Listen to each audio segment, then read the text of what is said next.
এই ছেলে কি করো? এই না না না না।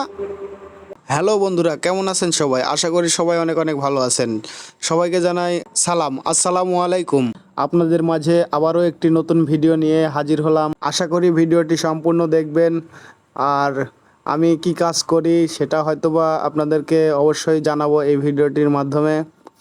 তো বন্ধুরা, দেখতেই পাচ্ছেন এখানে আলু তোলার কাজ করা হচ্ছে। তো ভাবলাম একটু ভিডিও করে আপনাদেরকে দেখাই যে আসলে মানুষ কত রকমের আবাদ করে। আমরা তো গ্রামে থাকি, যার কারণে গ্রামে বিভিন্ন ধরনের আবাদ ফসল করা হয়। দেখুন কত সুন্দরভাবে আলু তোলা হচ্ছে। তো মূলত এটা বন্ধুরা আলুর জমি নয়, আর এখানে আলু করা হয়েছিল বাসায় খাওয়ার জন্য।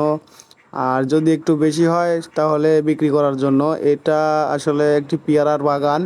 বন্ধুরা, আপনারা দেখতেই পাচ্ছেন এটি পেয়ারার প্রজেক্ট পুরাটাই। আর এর মধ্যে আছে পেঁয়াজের গাছ, তারপরে রসুনের গাছ, বিভিন্ন ধরনের আবাদ এর মধ্যে করা হয়েছে। তা আসলে এই প্রজেক্টটা খুবই ভালো লাগে আমার কাছে, কারণ পেয়ারার পাশাপাশি আলু, পেঁয়াজ, রসুন সব কিছুই করা হয়। তো বন্ধুরা, আপনারা দেখতেই পাচ্ছেন পেয়ারা ধরে আছে গাছে অনেকগুলি। একটা জিনিস আমার কাছে মনে হয়েছে, এই বাগান যেই মহাজন করেছে, তো তার মাথায় অনেক বুদ্ধি।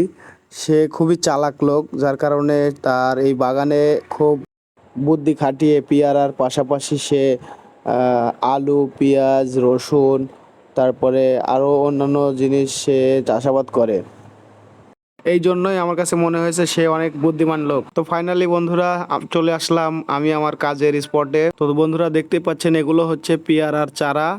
এগুলো ছিল আটির গাছ। তো বন্ধুরা, এই গাছগুলোকে আমি কলম বেঁধে একটি ভালো জাতের গাছে রূপান্তরিত করার খুব চেষ্টা করেছি। তো বন্ধুরা, ভালো জাত বলতে বাগানে যে গাছগুলো আছে এগুলো হচ্ছে থাই থ্রি। অনেক উন্নত মানের জাত আছে বন্ধুরা, যেমন থাই থ্রি, তারপরে গোল্ডেন 8, গোল্ডেন 10, গোল্ডেন 5, আরও ইত্যাদি ইত্যাদি। তো বন্ধুরা, দেখতে পাচ্ছেন আমি বসে থেকে সুন্দরভাবে টেপগুলো করছি। তো টেপগুলো কিভাবে করতে হয় সেটাও আপনাদেরকে আমি দেখাবো এখন। আর হ্যাঁ, ভিডিওটি যখন এত দূর দেখেছেন বন্ধুরা, অবশ্যই একটু কষ্ট হলেও একটি লাইক দেবেন আর ভিডিওটি সম্পূর্ণ দেখবেন।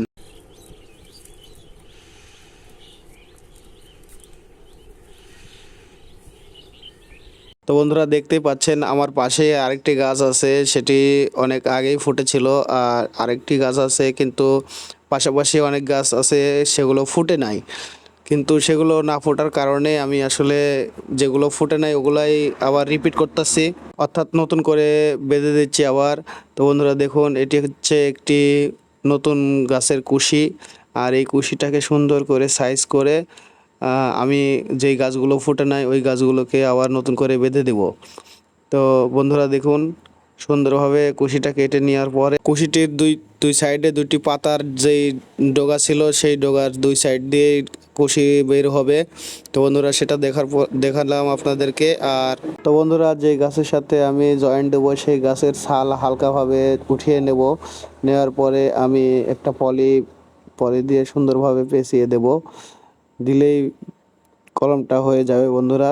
কলমটা হতে মোটামুটি আপনার 15 থেকে 20 দিন সময় লাগবে। তো বন্ধুরা, দেখতেই পাচ্ছেন সুন্দর একটি গাছ ফুটেছে।